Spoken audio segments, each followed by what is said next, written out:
Hi everyone, it's Mads from Denim and Blether, and today I'm joined by Stevie from Bad Touch. How are you? Hello everyone. Hello Mads, how you doing? I'm good, how are you? I'm all right. Long drive here, but you know, it's hopefully worth it. Now, so we're here at Monsterfest, and this is I believe the first show of quite an extensive UK tour for you, so it must be nice to be kicking it off here. Yeah, definitely. I mean, again, long drive, but it's been a while since we've been up here, so you know, it's lovely to see faces we haven't necessarily seen in a while, like you kids selves. So yeah, we're looking forward to just getting back at it, getting our teeth sunk into it, and just hopefully still being able to do it. Now, your tour's taken you like right across the UK, so you must be looking forward to that, you know, a good run of shows. Yeah, it's, you know, we all know what the last couple of years has been like, and to think we've got 2 weeks, 2.5 weeks of gigs, gig is you know, nothing less than a miracle, really. You know, so yeah, it'd be really nice just to get back to what we live to do as a band, you know. Yeah. So your latest album came out last year. So are you planning new music for us? We are. You know, obviously, again, with the last couple of years that's happened, we've had nothing better to do than be writing. So there's lots of new stuff in the pipeline.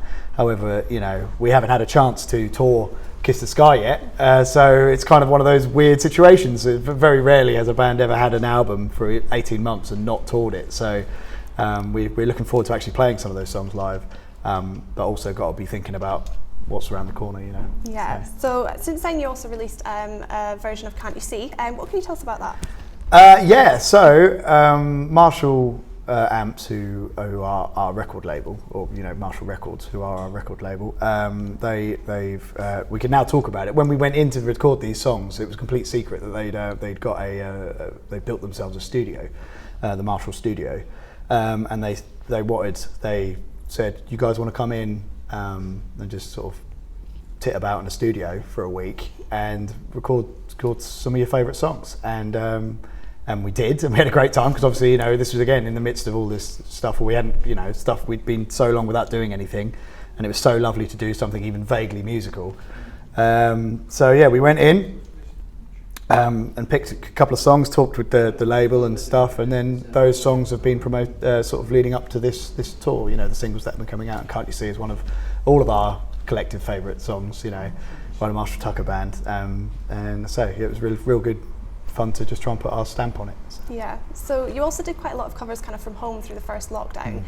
What was the thinking behind that, and how did you go about choosing songs for it? Well, it was nothing short of complete selfishness, really. I was just sort of like, you know, obviously a bit downtrodden, a bit down in general, because, you know, anyone who's in a band knows that music is their lives. I mean, music is your life as well, and I was a bit down. So I was like, it was kind of like a way of keeping me from going insane, really. It was just sort of like, and I thought I'll just record a video of me playing guitar and singing a song.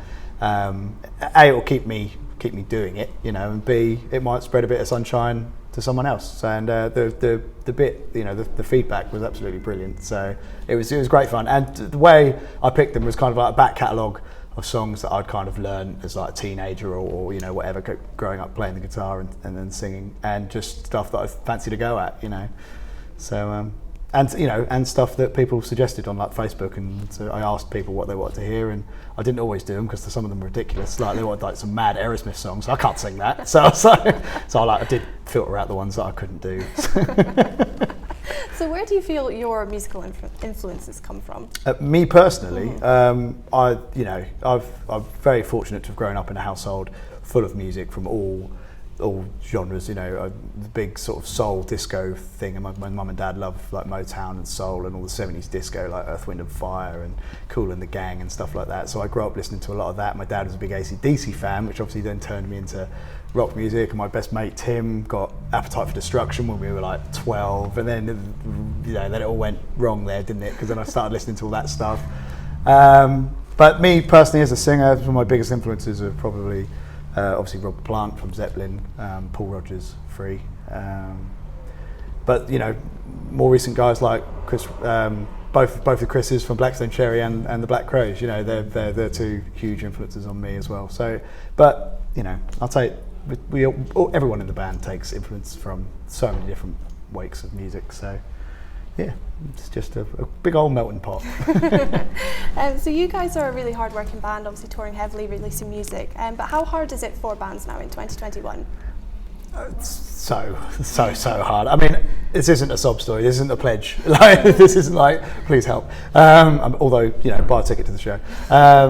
It is hard because, you know, it's not only bands that have taken the hit, because obviously there's some bands that aren't actually going to get back together, or because they're like, well, you know, it's ruined them. You know, we held on by the sort of, you know, just purely by the sheer love of each other and the camaraderie of us as a band. But, you know, venues have shut down as well. You know, they couldn't get through it. So, you know, it really has taken a huge toll. And me personally, speaking as Stevie and not necessarily as Bad Touch, I seriously think that the music industry is going to take us a long time to get back to, if it ever does get back to where it was. But I certainly haven't lost the faith. We are stronger than we've ever been, and we cannot wait to just get out there and just do what we do, play some loud rock music and have a good time.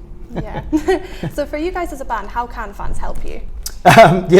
Please send me money. No, I'm seriously joking. So as you've very kindly brought up, we're going on tour all around the UK on our Better Late Than Never tour. So if anybody wants a ticket, please go to badtouchrocks.co.uk and come and see us. You know, what's the worst that could happen?